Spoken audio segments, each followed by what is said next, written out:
యేసయ్య ఇద్దరు గ్రుడ్డివారులను స్వస్థపరచిన సంఘటన. మత్తయి 9:27-31లో యేసయ్య వెంట ఇద్దరు అంధులు వెళ్లారు. వారు పెద్దగా కేకలు వేస్తూ ఇలా ప్రార్థించారు: దావీదు కుమారుడా, మమ్మును కనికరించుము.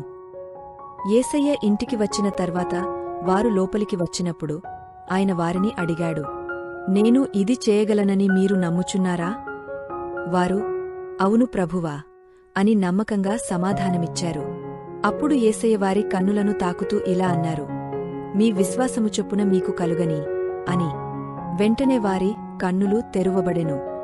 ఆయన వారిని గట్టిగా హెచ్చరించి ఎవరికీ ఇది తెలియనివ్వవద్దని అన్నారు. కాని వారు వెళ్ళిపోయి ఆయనను గురించి అంతా ప్రసారం చేశారు.